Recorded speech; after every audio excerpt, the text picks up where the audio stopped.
You want to know something that will genuinely change the way you see humanity.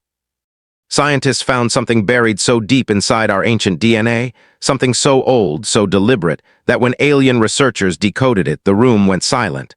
Not quiet, silent. The kind of silence that follows a discovery that cannot be undiscovered.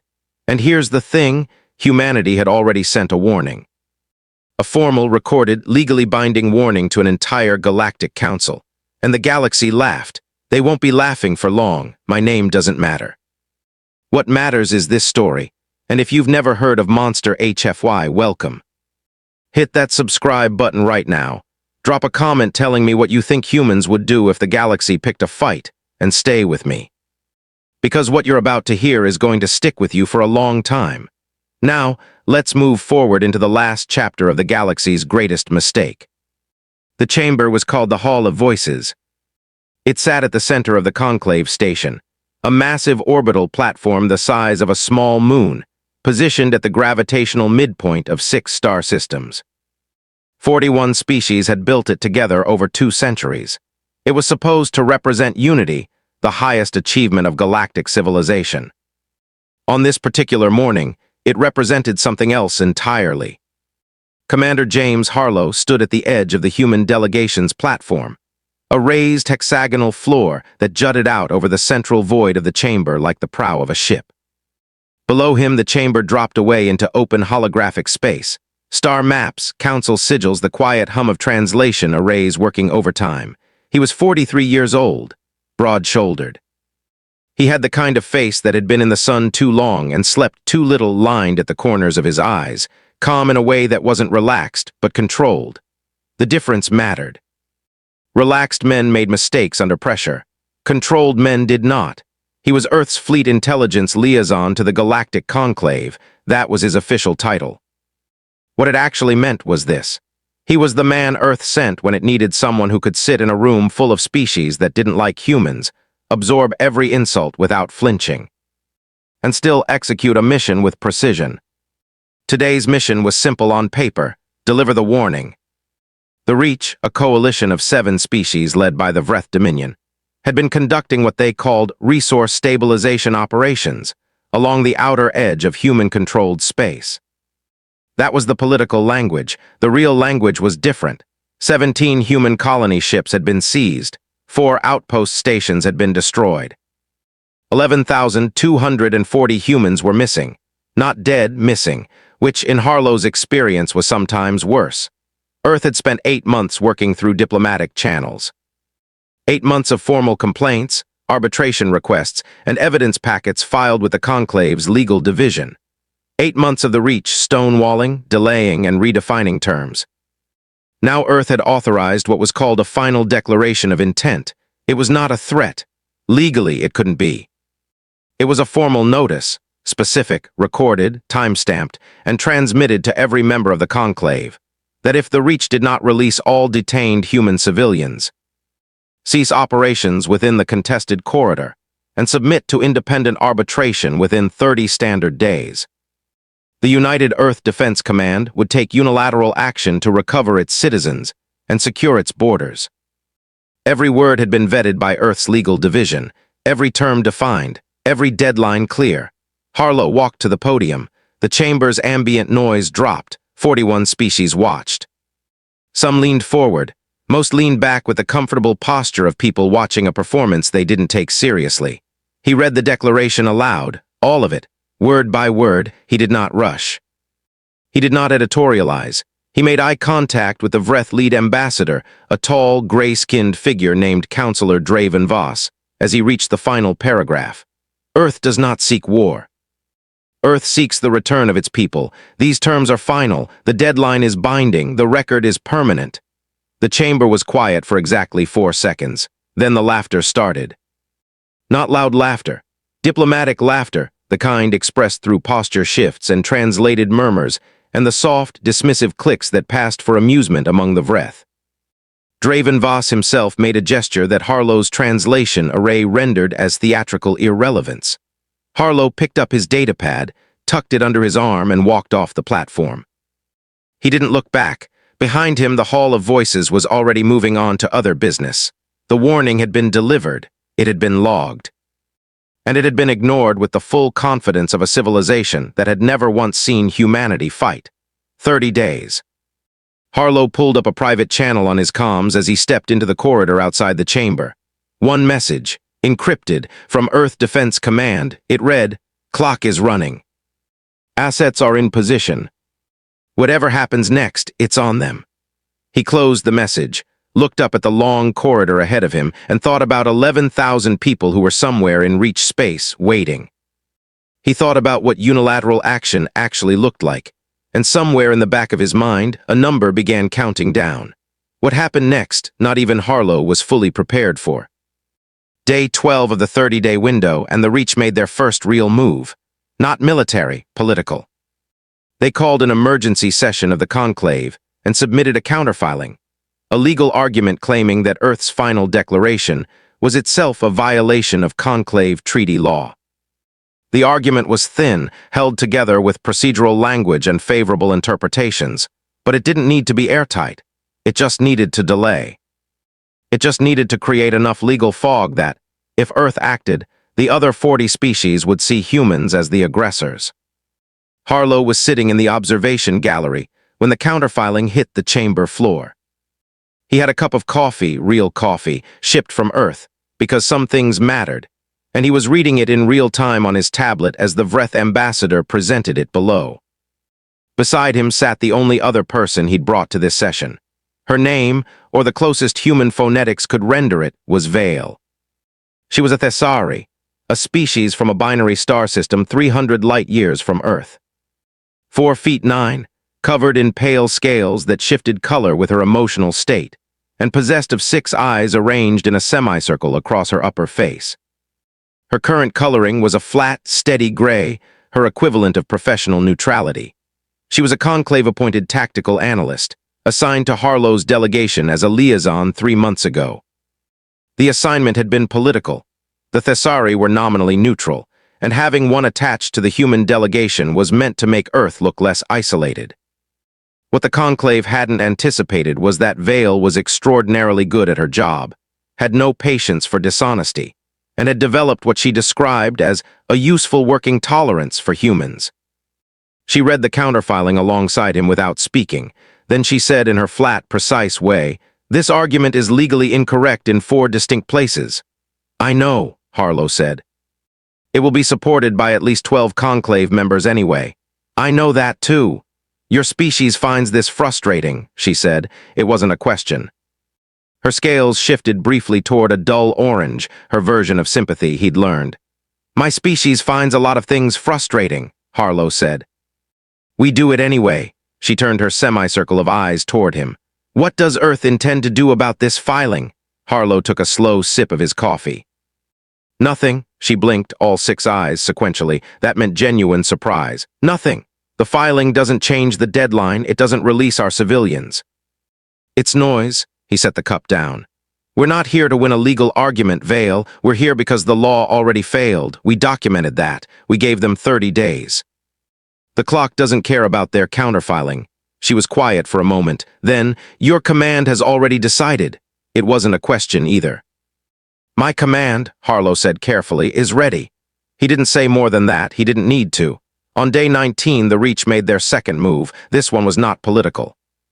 A Reach patrol fleet, 17 warships, positioned themselves at the Aldrich chokepoint, a narrow transit corridor that served as the primary hyperspace entry into human-controlled outer Reach space. The move was framed publicly as a stabilization patrol. Every intelligence analyst in the conclave knew what it actually was, a blockade. A message, "Try it, humans, see what happens." Harlow received the intelligence report at 300 station time. He was already awake. He forwarded it to Earth Defense Command with a single attached note. "Confirmation of hostile posturing at Aldrich. Recommend updating asset deployment parameters." The reply came back in 11 minutes. "Noted. Parameters updated. Assets redeployed." "You'll want to be somewhere safe on day 30, Commander." He stared at that last line for a long moment. Somewhere safe. He understood what it meant. Earth wasn't sending a diplomatic envoy. Earth wasn't sending a strongly worded follow-up. On day 30, something was going to happen at Aldrich and at every other pressure point along the Reach border, something that had been planned, war-gamed, and rehearsed with the meticulous patience of a civilization that had spent 8 months watching and waiting while its people went missing. He thought about the 17 Reach warships sitting at Aldrich like a closed fist. He thought about what Earth's response assets actually looked like. And for the first time in a long time, Commander James Harlow felt something he didn't entirely trust, because in his experience, the things that felt like relief before a fight had a way of turning into something much heavier after. On day 23, Vale came to his quarters. She stood in the doorway with her scales flickering between gray and pale blue uncertainty he'd learned. She said, "I have accessed data that was not part of my assigned briefing." Harlow stepped back and let her in. "What kind of data?" She set a small data chip on the table. "Records from the 17 colony ships the Reach seized, specifically cargo manifests and biological registry logs." She paused. "Commander." The civilians were not detained for labor or ransom. He looked at the chip. "What were they detained for?" "Study," she said. The word came out flat and clinical, the way she said most words. But her scales had gone completely white, a color he had never seen on her before. He picked up the chip. What he found in the next 40 minutes changed the weight of everything. The Reach hadn't taken 11,000 humans to use them. They had taken them to understand them. Specifically, to understand the anomaly that Reach xenobiologists had found buried in human DNA.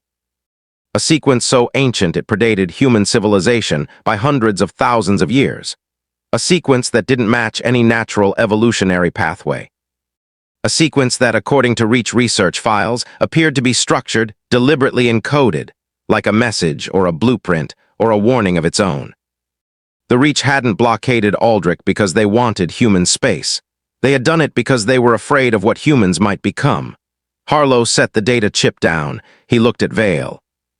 Her white scales hadn't changed. "They found something in us," he said quietly, and instead of asking, they started a war. Vale said nothing. But for the first time since he'd known her, she looked like she didn't have an answer. Outside, the clock ticked toward day 30. And somewhere beyond the station's hull, in the dark between stars, Earth's fleet was already moving. Day 28. Harlow had transmitted the biological research files to Earth Defense Command within an hour of receiving them from Vale. The reply had been brief and took longer than usual to arrive. He imagined the silence on the other end was people reading the same files he'd read, feeling the same shift in their understanding. The reply, when it came, said, "Received. This changes the tribunal case, not the operational order. Day 30 stands." He hadn't expected anything different. The mission was still the mission. But he held the data differently now. 11,000 people taken not for cruelty or greed, but for fear, because the Reach had found something ancient and strange written into the double helix of every human being. And rather than make contact, rather than ask, they had decided that the safest move was to contain the source.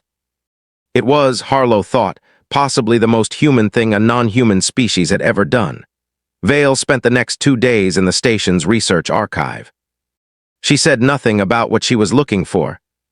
On the evening of day 29, she found him in the observation deck, a long, curved window overlooking the star field, and sat beside him without invitation. "The sequence they found," she said. "I cross-referenced it against the Sari xenobiological archives, records that go back 600,000 years. And the sequence appears in 12 other species' DNA. All extinct." She folded her small hands together.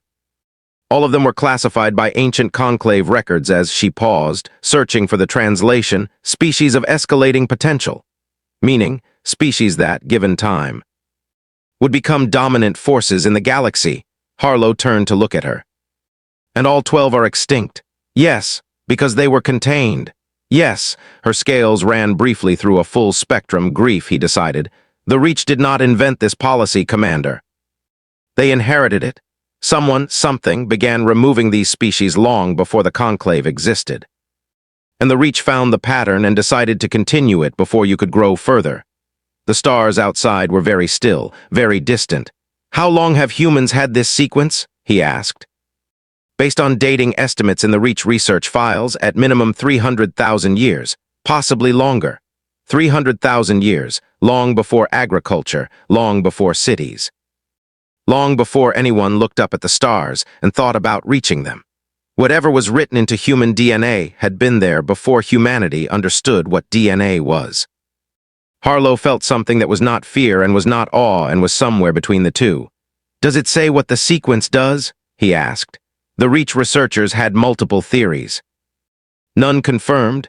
She turned her semicircle of eyes toward him. But the theories agree on one thing: it is not passive, it is not a leftover artifact. It is, according to their most senior analyst's conclusion, a potential. She let the word sit there.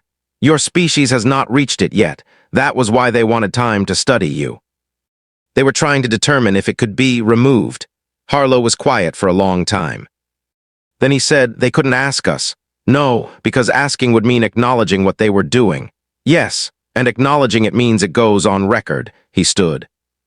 "Which means by taking our people without consent, by running experiments without disclosure.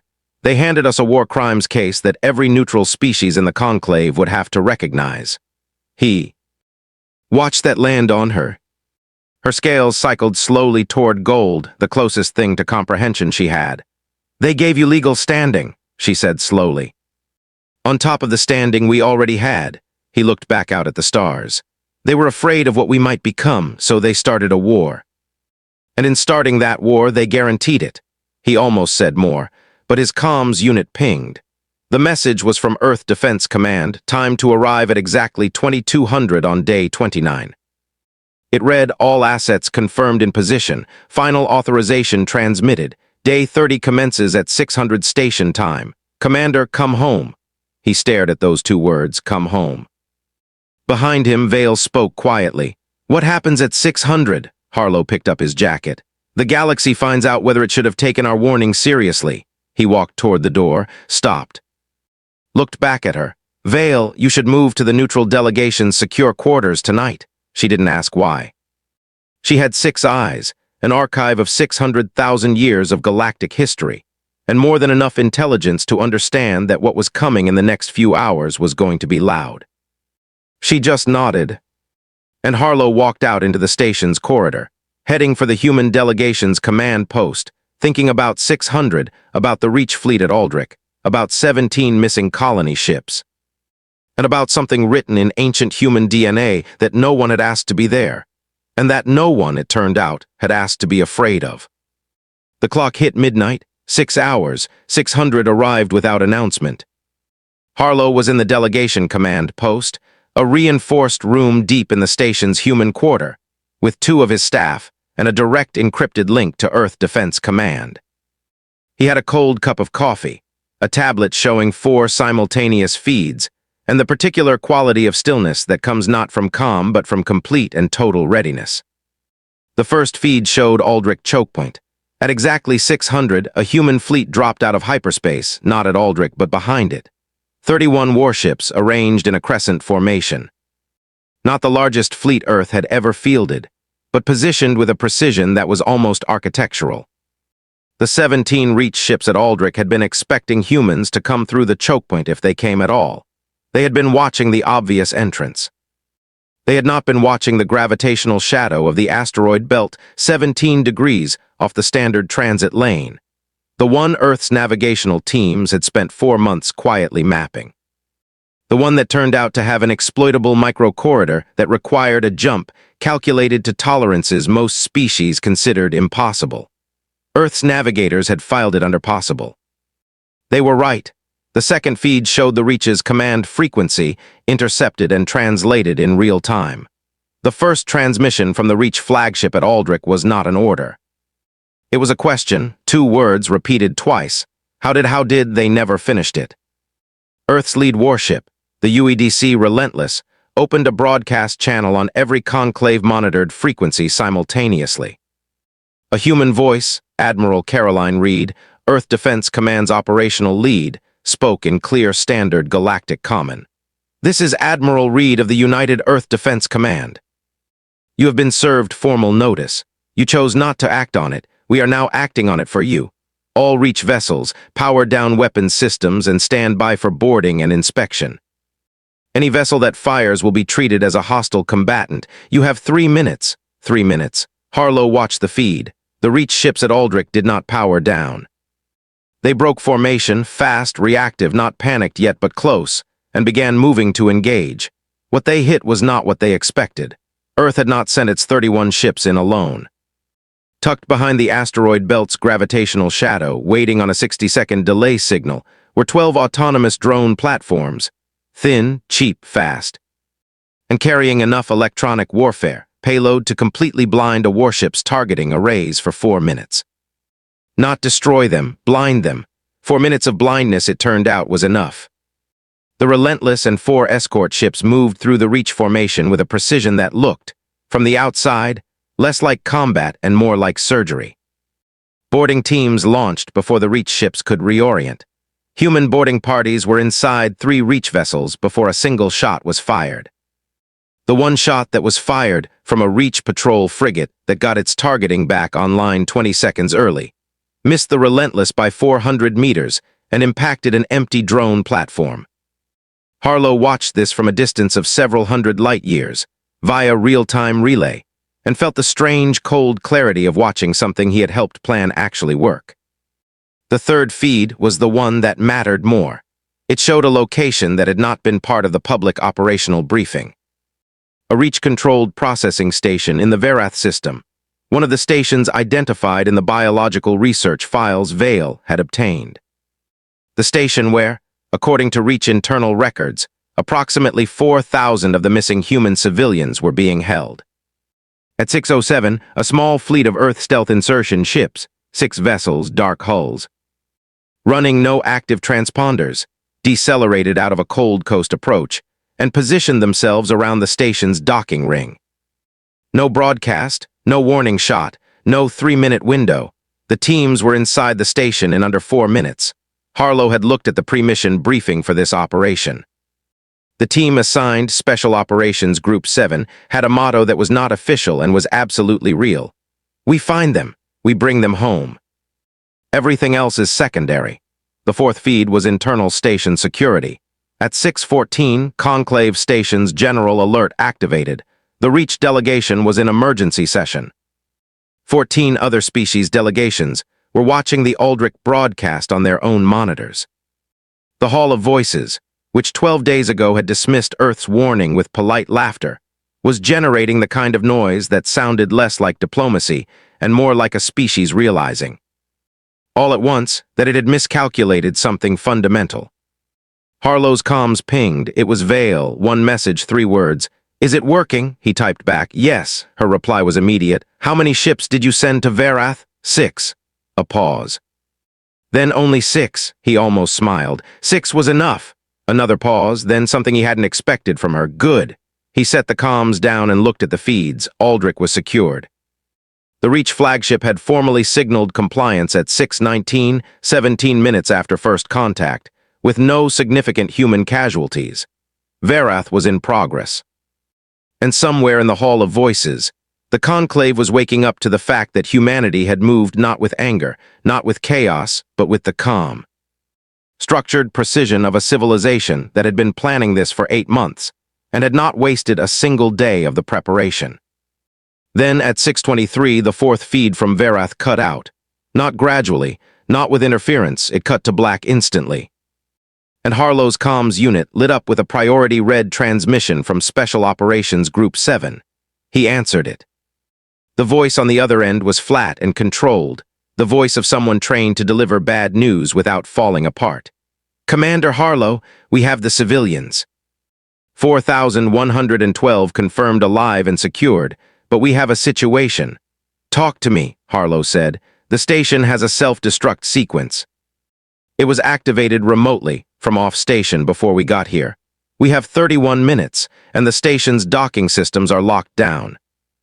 Our ships can't get 4,000 people out in 31 minutes through one functional airlock. Harlow stood up. His 2 staff members looked at him. He was already pulling up the Verath station schematics on his tablet. Commander, we need options. Harlow looked at the schematics.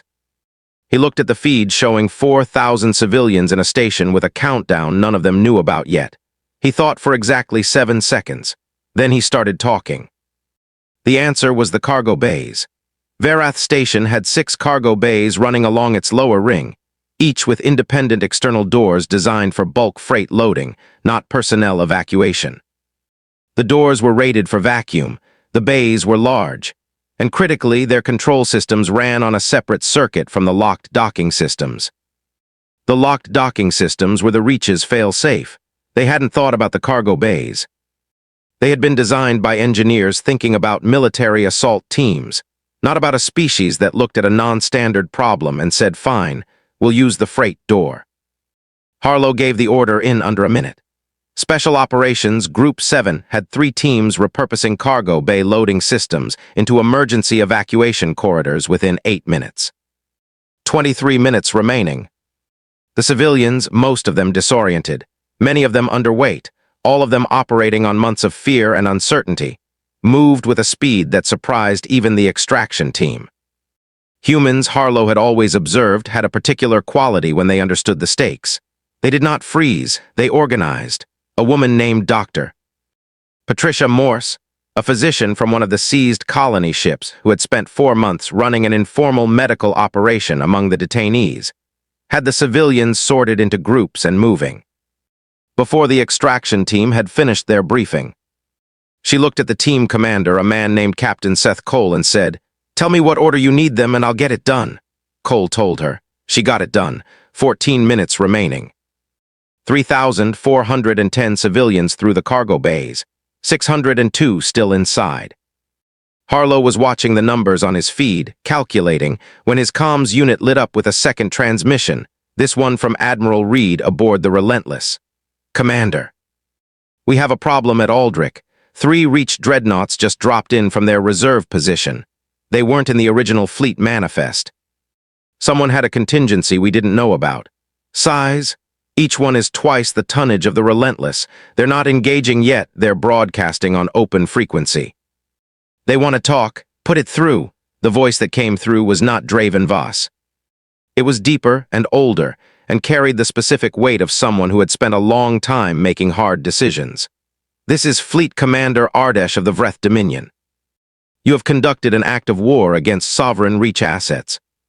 Stand down immediately, or we will respond with full force." Harlow had 8 minutes left on the Verath countdown, 3 dreadnoughts at Aldrich, and 4,000 people being evacuated through a freight door. He keyed his comms. "Fleet Commander Ardesh, this is Commander James Harlow, Earth Fleet Intelligence Liaison. Earth conducted a legal recovery operation in response to a formal final declaration that your government acknowledged and chose to ignore. Our personnel are recovering our civilians from a detention facility where they were held without consent and subjected to unauthorized medical procedures, which I have on record and which have already been transmitted to every conclave member. You have 3 dreadnoughts, we have authorization. I'd recommend you think carefully about which of those is going to matter more in 2 weeks when the conclave tribunal convenes." Silence on the line. Then slower, "You cannot take this action without. We already took it, Fleet Commander, it's done. Your choice now is whether you want to add 3 dreadnoughts to the evidence file or stand down and let the legal process handle what comes next." Pause. Earth is not asking you to surrender. Earth is asking you to stop making it worse. 4 minutes remaining at Verath, 211 civilians still inside. Cole's voice cut into the channel. "Commander, we're going to make it." But we're going to make it." Harlow closed his eyes for exactly 2 seconds. Then he opened them and kept watching the feeds. The 3 dreadnoughts at Aldrich held their position. They did not fire, they did not advance. They sat there, enormous, armed, paralyzed, because Fleet Commander Ardesh was doing the same math Harlow had just done and arriving at the same answer. The moment those ships fired on a human recovery operation that was already on record as legally justified, the Vreth Dominion didn't just lose a battle. They lost the conclave, 1 minute and 40 seconds remaining at Verath. Last civilian through the cargo bay. A 12-year-old girl holding a battered datapad she'd apparently refused to leave behind. Captain Cole caught her arm as she cleared the door, pulled her into the ship, and the bay sealed behind her. Verath Station detonated 41 seconds later. The explosion was visible on sensors for 3 light minutes in every direction. 6 human ships holding 4,112 people were already 12,000 kilometers clear. Harlow sat back. He realized his jaw had been clenched for approximately 23 minutes. He consciously unclenched it.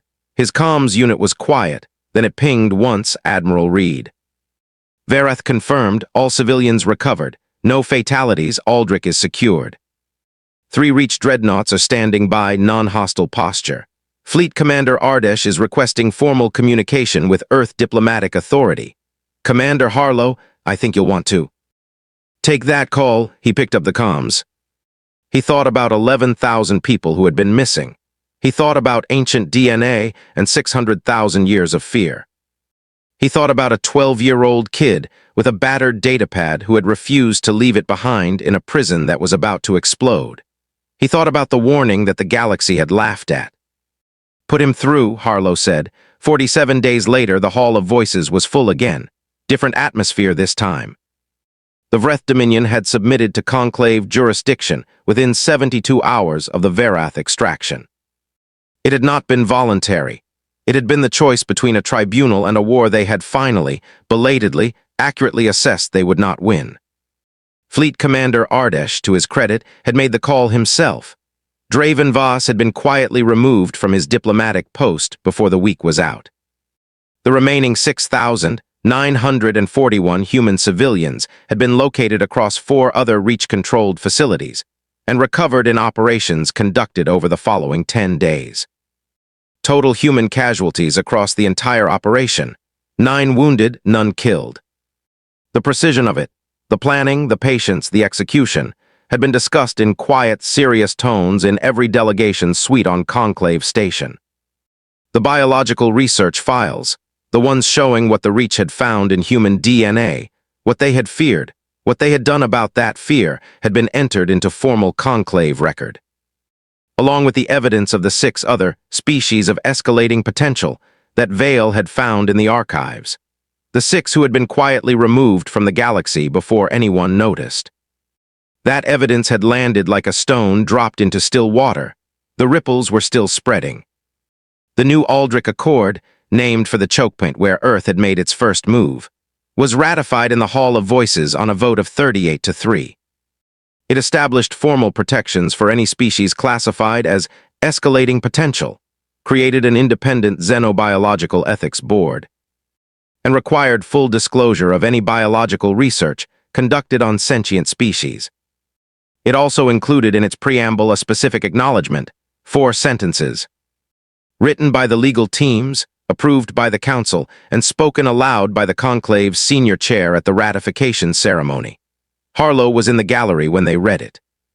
Beside him, Vale sat with her scales cycling slowly through gold and pale blue, understanding and something close to peace. He looked at her. "You doing okay?" "I am processing," she said. "The implications of the ancient record are substantial." "Yeah." He looked down at the chamber floor where the chair was finishing the preamble. "You helped find them, the other 12 species.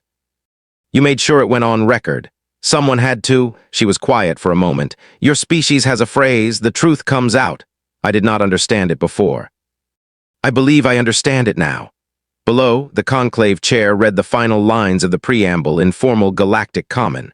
The translation in Harlow's earpiece was quiet and precise. The Galactic Conclave acknowledges that the species known as humanity submitted lawful and specific notification of intent, with full deadlines and terms, prior to any and all military action undertaken. The Conclave further acknowledges that this notification was dismissed without due consideration. The record is permanent. The warning was real. The Hall of Voices was silent. Not the dismissive silence of 41 species ignoring a human delegation. A different kind of silence. The kind that follows the moment a room understands something it cannot ununderstand. Harlow thought about everything written in human DNA. 300,000 years old, patient as stone, waiting for a species that was still learning what it was. He thought about 11,000 people who came home. He thought about a galaxy that had spent 600,000 years quietly removing anything that might threaten its balance, and what it meant that humans were still here. He looked at Vale. "What do you think they encoded in us? Really?" She considered the question with the seriousness she gave all questions. Then I think it does not matter what they intended. She turned her 6 eyes toward him. What matters is what you chose to do with it. Harlow let that sit. Outside the station's hull, stars burned in every direction, patient and vast, and completely indifferent to the small, fierce species that had just forced an entire galaxy to write 4 sentences. 4 sentences that said, "You warned us and we didn't listen and you made us remember anyway." That's what Monster HFY is all about, and if this story hit different, you already know what to do. Drop a comment right now telling me, did the galaxy deserve what it got? Share this with someone who needs to hear what humanity is actually capable of. And if you're not subscribed yet, what are you waiting for? We've got more stories where this one came from. They laughed at the warning. They wrote it into the permanent record anyway. The galaxy learned the hard way. Humans don't threaten, they document.